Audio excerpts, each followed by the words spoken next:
이 시간 우리 하나님 말씀을 우리 함께 읽겠습니다. 하나님 말씀은 마가복음 14장 12절부터 16절까지 우리 함께 읽도록 하겠습니다. 마가복음 14장 12절부터 16절까지입니다.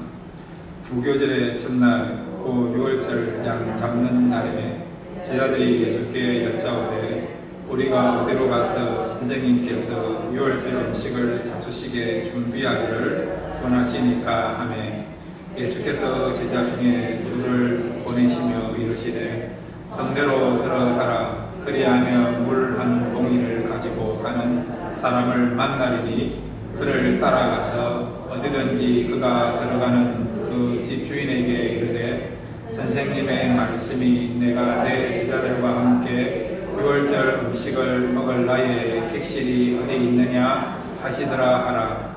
그리하면 자리를 펴고 준비한 큰 다락방을 보이리니 거기서 우리를 위하여 준비하라 하시니 제자들이 나가 성내로 들어가서 예수께서 하시던 말씀대로 만나 6월절 음식을 준비하니라. 아멘. 우리 다시 한번 기도하겠습니다. 하나님, 이 시간 말씀 듣기를 원합니다. 하나님 말씀이 우리 귀에 들려지게 해주시고 우리에게 들려지는 말씀 붙잡고 나아갔을 때에 길이 보이게 해주시고 새롭게 소망을 얻는 복된 시간 되게 하여 주옵소서. 말씀 듣기를 사모합니다. 예수님의 이름으로 기도드렸습니다. 아멘. 오늘 말씀을 통해서 소망을 얻고 돌아가는 복된 시간 되시기를 바랍니다. 오늘 말씀의 주제가요, 그리스도인이 가져야 할 두 가지 덕목입니다. 두 가지 덕목이 뭐냐? 우리 같이 따라합시다. 순종과 헌신이다. 예, 오늘 우리의 삶에 있어서 또 그리스도인에게 정말 중요한 순종과 헌신에 대해서 함께 살펴보기로 합니다. 특별히 이 순종과 헌신에 대해서 두 가지 우리가 붙잡아야 될 교훈을 함께 붙잡기를 원하는데, 첫 번째는 우리 같이 한번 따라하면 좋겠습니다. 말씀이 이끄는 대로 순종해야 한다. 네, 그렇게 하시는 저와 여러분 되시길 바랍니다. 자, 오늘 본문의 내용은요, 굉장히 우리가 이해하기 좀 힘든 내용이고 또 상식적으로 받아들이기에 의문이 가는 그런 내용이에요. 어떤 내용인가 하니까 지금 예수님과 제자들이 이스라엘에 있어서 가장 큰 명절인 6월절을 보내기 위하여 지금 예루살렘 성 안에 들어와 계십니다.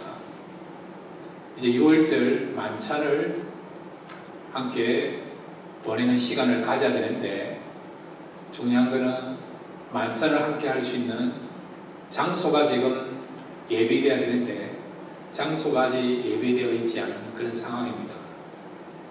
그래서 제자들이 걱정을 하는 거예요. 왜냐하면 6월절이면 세계 각국에서 유대인들이 가장 큰 명절인 6월절을 보내기 위해서 예루살렘 성으로 방문을 하는데, 평소에는 한 5만 명 정도 모이던 그 예루살렘 성이 6월절 되면 15만에서 20만 명 정도 모이게 되거든요. 그러니까 많은 사람들이 모이니까 식당을 구하기도 힘들고 또한 객실을 구하기도 힘든, 그래서 장소 구하는 것이 하늘의 별따기 같이 어려운 명절이 6월절입니다.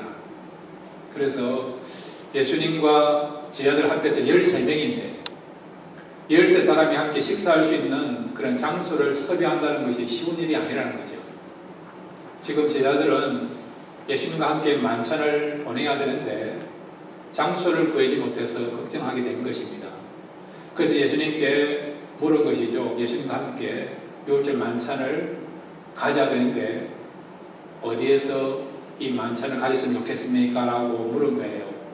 이 말은 지금 우리 능력으로는 해결할 수 없으니까 주님이 해결해 달라고 주님께 지금 요청하고 있는 그런 질문이라 할 수 있습니다. 자, 이러는 제자들의 요청에 대해서 주님이 뭐라고 말씀하시는가?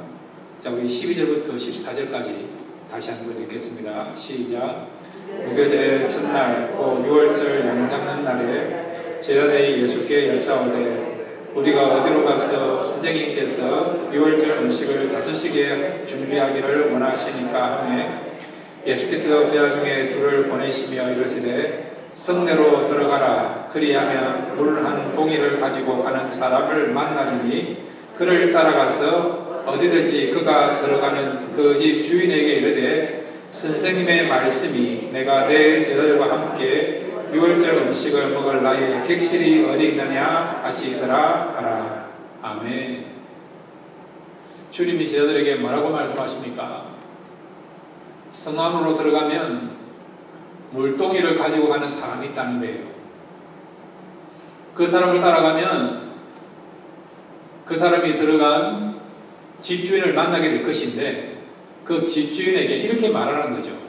선생님과 그의 제자가 어디에서 유월절 만찬을 먹을 수 있습니까? 라고 그렇게 주인에게 물으면 주인이 큰 다락방을 안내해 줄 거라는 거예요. 그래서 너희들은 그곳에서 유월절 만찬을 준비하라고 주님이 지금 말씀하고 계십니다. 그러면 이 주님의 말씀을 들은 이 제자들이 주님의 말씀을 따라 그대로 순종하는 것이 쉬운 일이 아니라는 거예요. 이걸 순종하기에는 두 가지 어려움이 있어요. 첫째는 여기 보면 물동이를 들고 가는 사람이랬어요. 영어 성경에 보면 a man이라 돼요. a man. 남자라고 되어 있어요. 남자가 물동이를 들고 간다는 겁니다. 그 당시 사회에서 물동이를 들고 가는 사람은 남자일까요? 여자일까요? 여자입니다. 여자들이에요. 남자들은 물동이를 들고 가는 것이 아니고 그냥 짐승 가죽으로 된 그런 물주머니를 차고 다니는 거예요. 그러니까 물동이를 들고 가는 남자를 찾기가 쉽지 않습니다. 이것이 첫 번째 어려움이 있고, 두 번째는 뭐냐? 그 물동이를 들고 가는 사람을 따라갔습니다.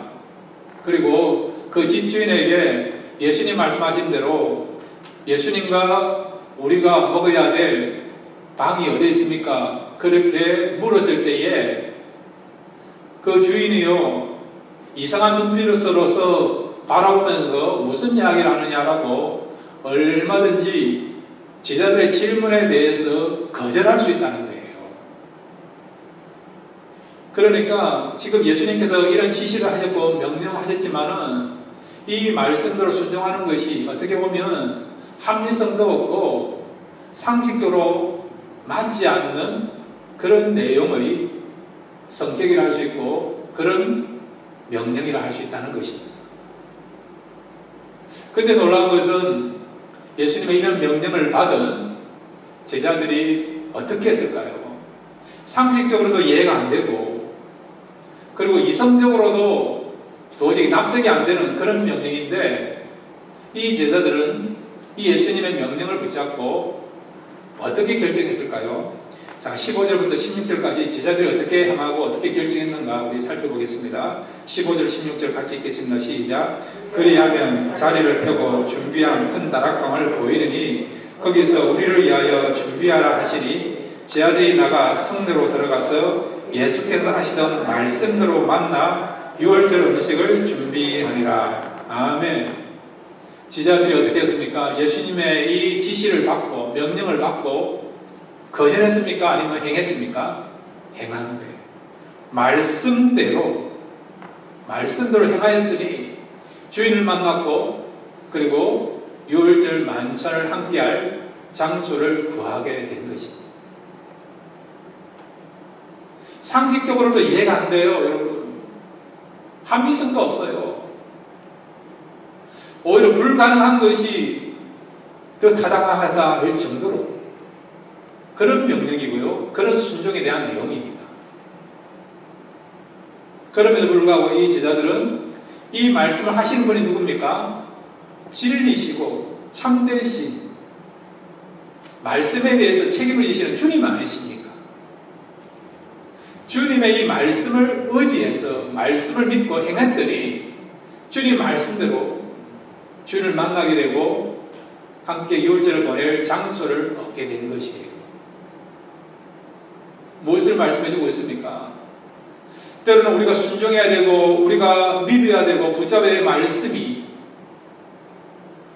그런 지식적으로나 이성적으로나 합리적으로 때로는 과학적으로 맞지 않아야 한다 하더라도 이 말씀은 진리의 말씀, 생명의 말씀, 구원에 이르는 말씀이기 때문에 그 말씀을 읽고 행하면 반드시 역사와 축복과 길이 열려진다는 것을 말씀해주고 있는 것입니다. 여러분, 말씀을 믿으시기를 바랍니다. 말씀을 붙잡으시기를 바랍니다. 말씀을 우리가 믿고 붙잡으면요, 그냥 감동받고 은혜받고 기분이 좋아지고 유쾌해지는, 편안해지는 그 정도가 아니고요, 삶을 변화시키는 그런 놀라운 역사와 은혜를 체험할 수 있는 것이 말씀 속에 있습니다. 말씀은 능력의 말씀입니다. 생명의 말씀입니다.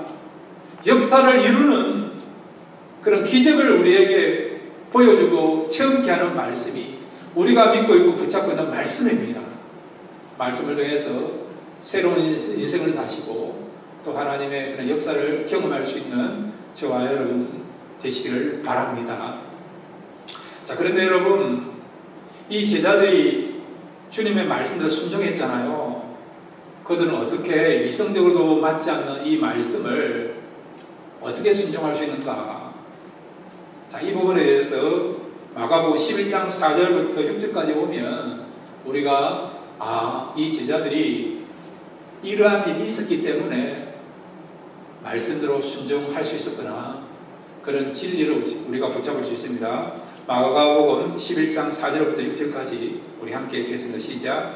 제자들이 가서 본즉 나귀 새끼가 문 앞 거리에 매여 있는지라. 그것을 보니 거기 서 있는 사람 중 어떤 이들이 이르되 나귀 새끼를 풀어 무엇하려느냐 하매 제자들이 예수께서 이르신 대로 말한데 이에 허락하는지라. 아멘. 여러분, 이 본문 내용 기억하시죠?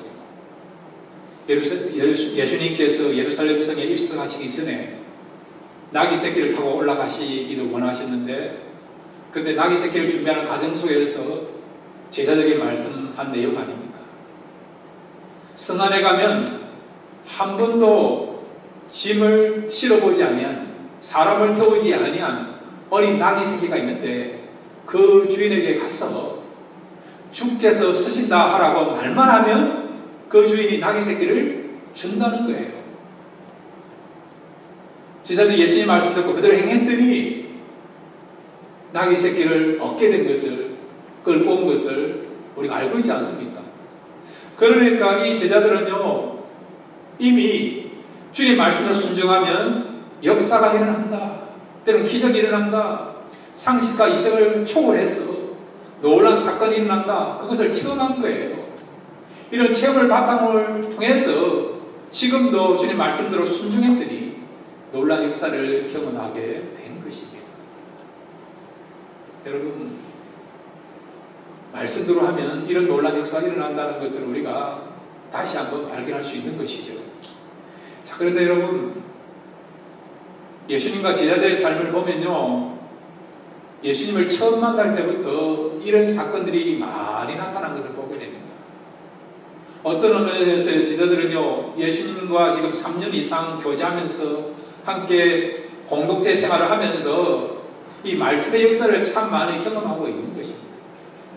그래서 그들은요, 이런 경험을 통해서 지금 예수님이 말씀하실 때 이의를 달지 않고 부정적인 반응을 보이지 않고 그대로 순종하게 된 것입니다.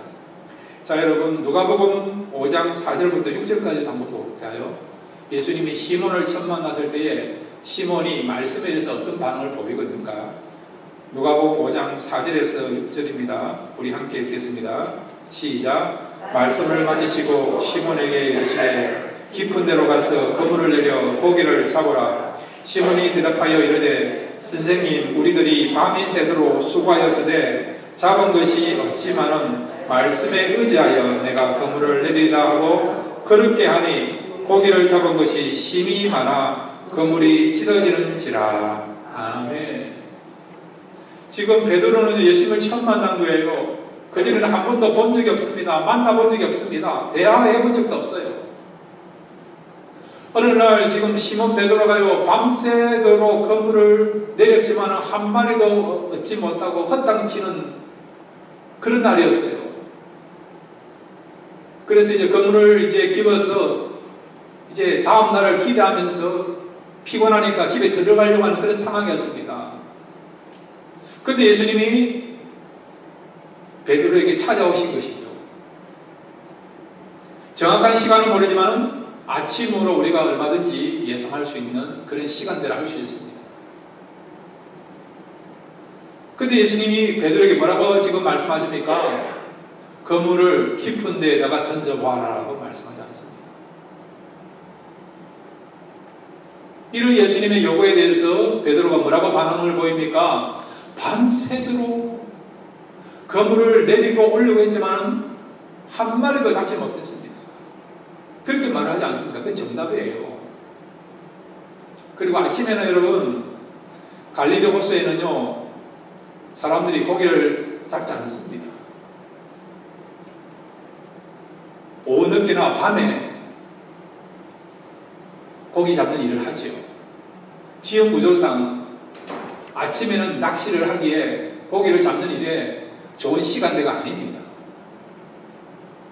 근데 예수님이 뭐라고 이야기합니까? 지금 베드로가 잘 하지 않는, 상식적으로 맞지 않는 아침에 주님께서 뭐라고요? 그물을 내리려가 라고 지금 말씀하지 않습니다. 경험적으로 말하면 예수님의 말씀을 받아들이기 힘든 그런 내용이에요. 근데 베드로가 어떻게 반응을 보입니까? 말씀에 의지하여 내가 그물을 내리리다. 말씀에 의지하여서. 경험적으로 상식적으로 보면 예수님의 말씀을 받아들이기에 내가 힘든 부분이 있고 수용하기에 어려운 내용이지만 그러나 예수님의 말씀에 의지해서 내가 순종하겠습니다라고 결단했지 않습니까? 말씀을 신뢰하면서 그물을 내렸더니 어떤 일이 일어났습니까? 어젯밤하고는 전혀 다른 상황이 연출된 것을 알고 있지 않습니까? 그물이 찢어질 정도로 심히 많은 고기를 수확하게 되는 그런 역사와 그런 결과를 보게 되는 것이죠. 이만큼 여러분 말씀을 우리가 의지하고 붙잡고 나간다는 것이 얼마나 중요한가를 보여준다는 것입니다.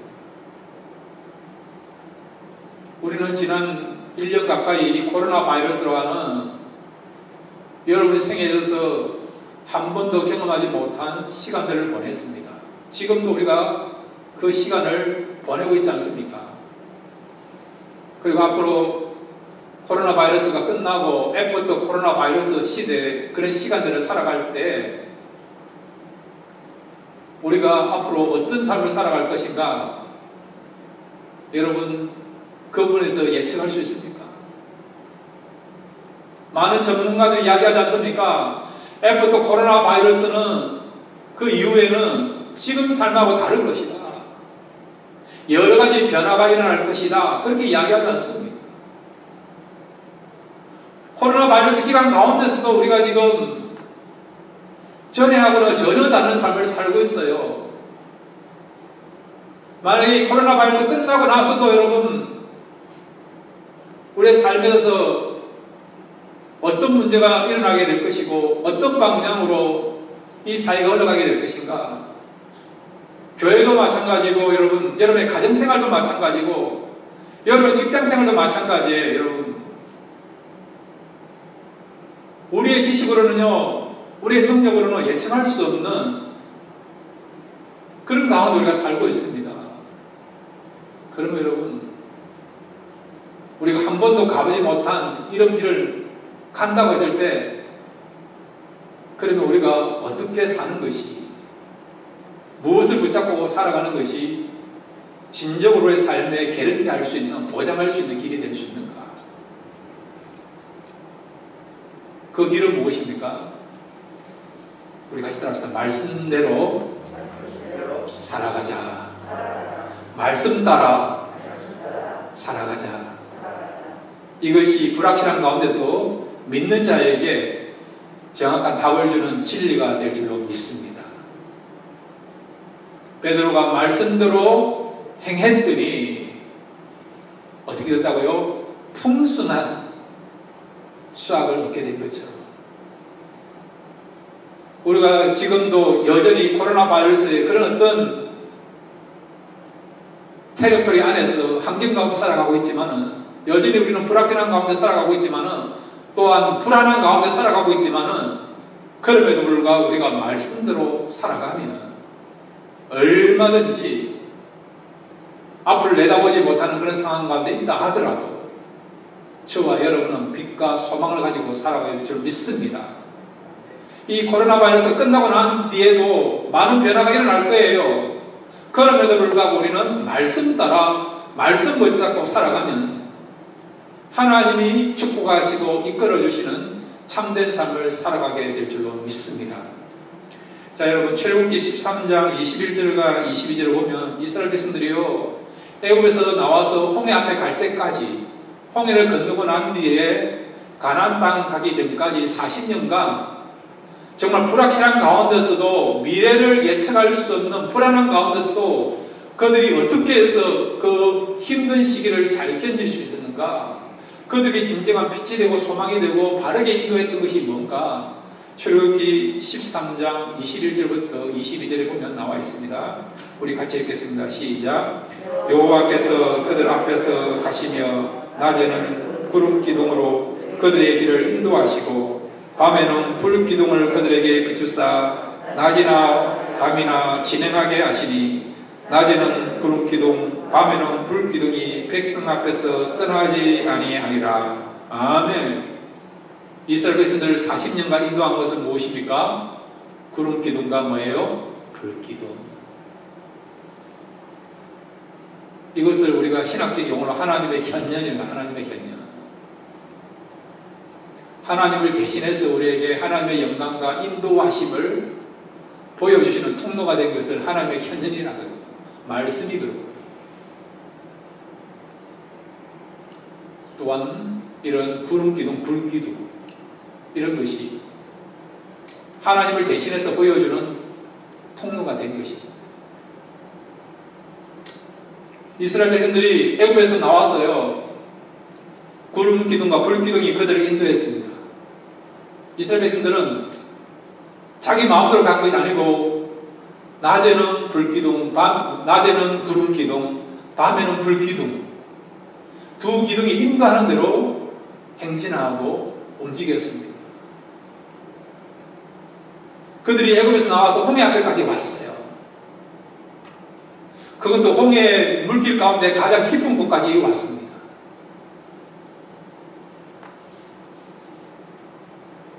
이 많은 사람들을 안전하게 강을 건너게 하려고 한다면 많은 배가 있어야 되죠. 그렇지 않으면 이스라엘 백성들은 이 홍해 바다에서 수장되는 것입니다. 몰살당하는 것이죠. 뒤에는 애국 군대가 쳐들어오고 있습니다. 앞으로 나가지도 못하고 뒤로 돌아갈 수도 없는 그런 상황이 되었습니다. 그런데 어떤 일이 벌어졌습니까? 홍해 바다가 열려지게 된 것을 우리가 알고 있지 않습니까? 구름기둥과 불기둥이 인도한 가운데서 홍해까지 왔지만은, 홍해가 갈라지고 그 드러난 바다가요, 마른 길이 됨으로 말미암아 이스라엘 백성들이 안전하게 한 사람도 멸살당하지 않고 실족당하지 않고 홍해 바다를 건너게 된 것입니다. 40년 광야 생활도 마찬가지예요. 구름 기둥과 불 기둥을 통해서 하나님의 인도하셨기 때문에 그들이 만나 매출하게 먹게 되고, 반석에서 물을 마시면서 하나님의 보호하신가 지켜주신가 함께 하신 은혜를 통해서 광야 생활을 그들이 헤쳐나가게 되고, 그리고 젖과 꿀이 흐르는 가나안 땅까지 들어가게 된 것입니다. 우리의 삶도 마찬가지예요. 오늘 이 시대도 하나님께서는요, 말씀을 통해서 우리를 이끌어 가십니다. 우리가 말씀을 붙잡고 말씀대로 행하기만 하면 얼마든지 하나님께서 어려운 가운데서도 하나님 백성들을 보호하여 주시고 지켜주시고 채워주시고 공급하시고 은혜 베풀어 주시는 역사가 나타날 수 있습니다. 그러므로 여러분, 미래에 대해서 불확실한 마음이 들고 그런 생각이 들을 때마다 불안하지 마시고요, 근심하지 마시고 말씀을 붙잡고 말씀대로 순종하시기를 바랍니다. 그것만이 하나님의 사람들을 의의 길로, 생명의 길로, 구원의 길로, 축복의 길로 인도하게 될 줄로 믿습니다. 이런 삶을 살아가시는 저와 여러분 되시기를 바랍니다. 자, 근데 여러분, 이렇게 말씀대로 순종하면 하나님이 책임져 주시고 은혜 베풀어 주시고 길을 열어주시고 채워주시고 지켜주시고 보호하시는데, 그러면 우리가 이 말씀대로 순종하지 않으면 어찌될까요? 오늘 성경에 보면 이 제자들은 예수님 말씀대로 순종했어요. 순종했더니 상상도 할 수 없는 결과가 나타나지 않습니까? 최고의 좋은 율제 만찬을 보낼 수 있는 장소를 얻게 된 거 알고 있지 않습니까? 베드로 순종했더니 상상도 할 수 없을 정도로 많은 고기를 잡게 된 거 알고 있지 않습니까? 이스라엘 행도들로 구름 기둥과 불 기둥 인도한 대로 따라가는 행들이 광야를 거쳐서 가나안 땅까지 들어가게 된 것을 우리가 알고 있지 않습니까? 그게 다 순종의 결과예요, 여러분. 우리도 마찬가지예요, 여러분. 그런데 만약에 우리가 순종하지 않으면 어떤 일이 벌어집니까? 우리 같이 따라해 주시기 바랍니다. 순종하지 아니하면 내가 책임을 져야 된다. 여러분, 순종하지 아니하면요, 내 인생 내가 책임져야 돼요. 순종하면 누가 책임지십니까? 하나님이 책임지세요. 우리 교회가 하나님 말씀을 순종하면 하나님께서 우리 섬기는 교회를 책임져 줄 줄 믿습니다. 여러분의 가정, 여러분의 사업장도 마찬가지예요. 자녀들의 인생도 마찬가지예요. 말씀 붙잡고 말씀대로 여러분 순종하면요, 하긴 하나님이 책임져 주십니다. 그런데 여러분, 우리가 말씀대로 순종하지 않으면요, 내가 책임을 져야 돼요. 내가 내 인생에 대해서 책임지려고 하면 얼마나 피곤하고 얼마나 힘듭니까? 이 제자들이 예수님 말씀도 순종하냐 했다면 어떻게 됩니까? 자기들이 방을 구해야 되잖아요. 방 구하기 얼마나 힘들겠습니까? 요한복음 2장에 보면 예수님이 첫 번째 행하신 이적이 나오잖아요. 가나안 혼인잔치에 가서 물이 변하여 포도주가 되게 하는 그런 기적을 행하신 거 알고 있지 않습니까? 그런 기적이 나타났을 때에 귀하게 쓰임받은 사람들이 있죠. 누굽니까? 하인들 아닙니까? 하인들. 하인들이 만약에 순종하지 않았다면 어떤 일이 벌어졌을까요? 자기들이 나가서 포도주를 구해야 되는 거예요. 어디에서 그 많은 포도주를 구해올 수 있습니까? 마리아가 시킨 대로, 예수님께서 시킨 대로 하라고 그 말씀을 듣고 예수님 말씀하실 때에 그대로 순종하지 않습니까? 돌 항아리에다가 물 가득 채우고 그 다음에 연회장에 갖다 주라니까 그대로 순종하고 그렇게 했더니 최고의 포도주를 맛보게 된 것을 알고 있지 않습니까? 순종했더니 그런 역사가 일어나게 된 거예요. 순종하지 않으면 이 하인들이 얼마나 바쁘겠습니까? 얼마나 힘들겠습니까? 잔치가 지속되기 위해서는 포도주가 필요한데 포도주가 다 떨어졌으니까 그것을 구하려고 사방팔방으로 다녀야 되지 않습니까? 생고생하는 거예요, 여러분. 우리 인생도 마찬가지입니다. 하나님의 사람들은요, 말씀을 순종하면 그것이 가장 빠른 길로 나아갑니다. 그것이 가장 참 길로 나가는 삶이 될 수 있습니다. 그렇지만 순종하지 않고 여러분의 지식과 경험, 세상 사람들의 이야기 듣고요, 그것에 우리가 현혹되어서 인간적인 방법을 가지고 나의 문제를 해결하려고 하면요, 길이 어떤 경우는 막힙니다. 길이 안 보여요, 여러분. 일들이 보여지기 시작합니다.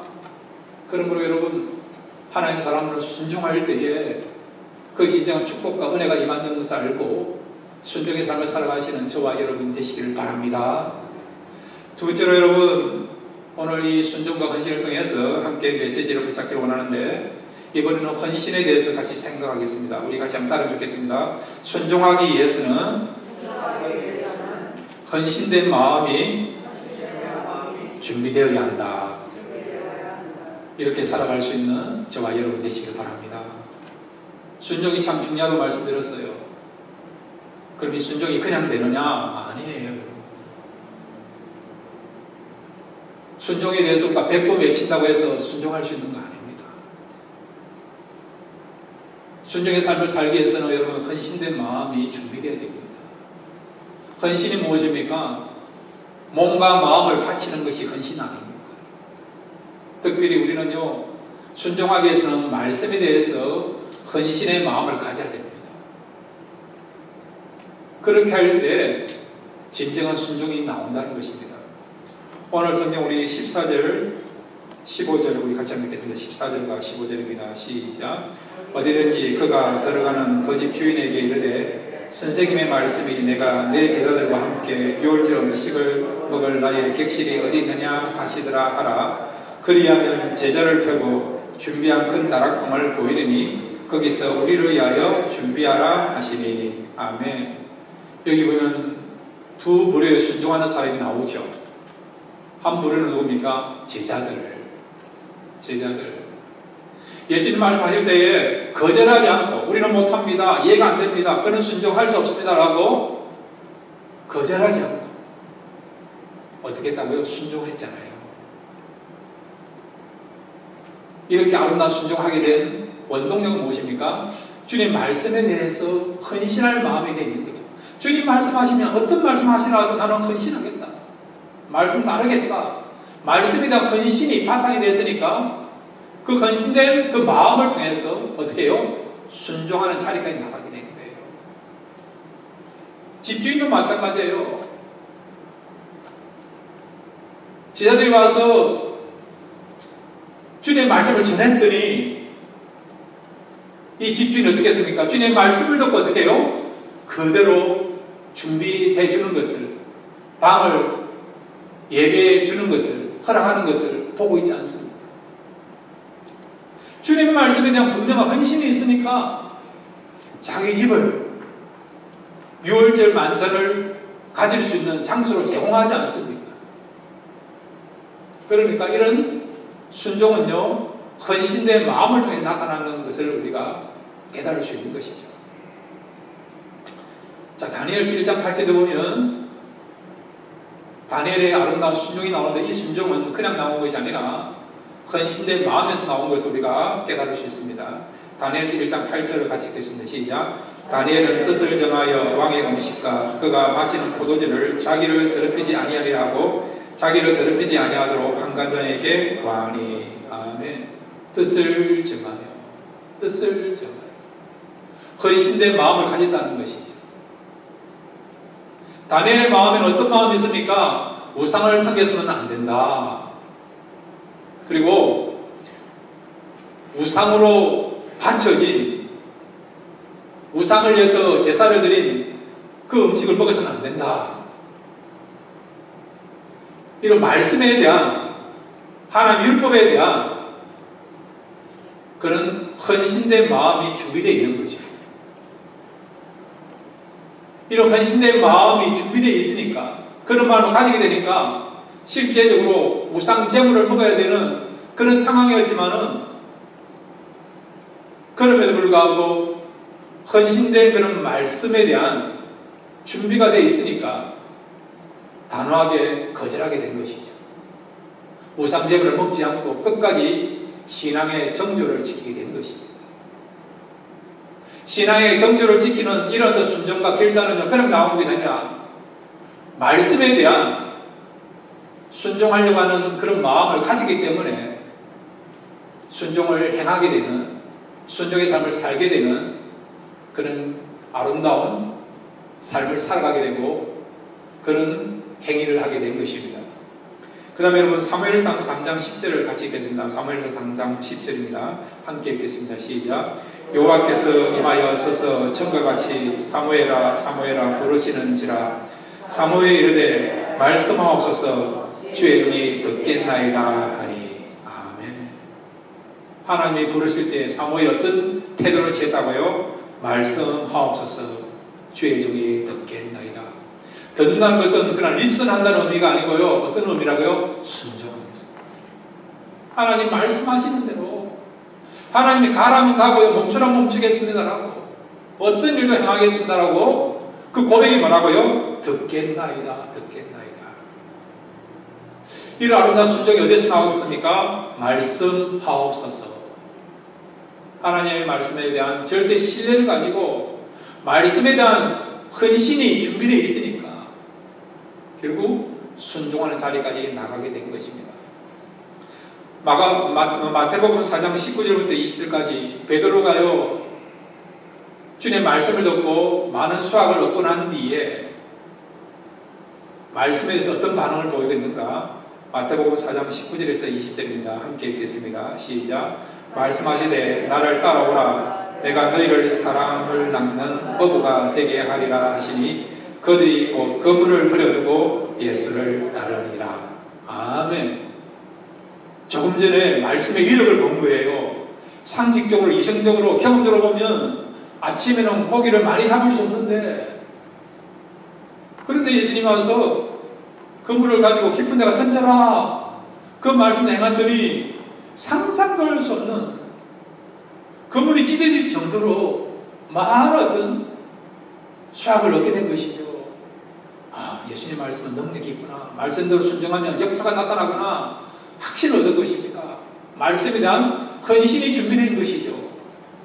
이번에 주님 말씀하십니다. 이제부터는 너가 고기 넣는 어부가 아니고 사람을 취하는, 사람을 낚는 어부가 되라, 나를 따르라고 말씀했더니 어떻게 했다고요? 그들이 곧 그물을 버려두고 예수를 따르니라.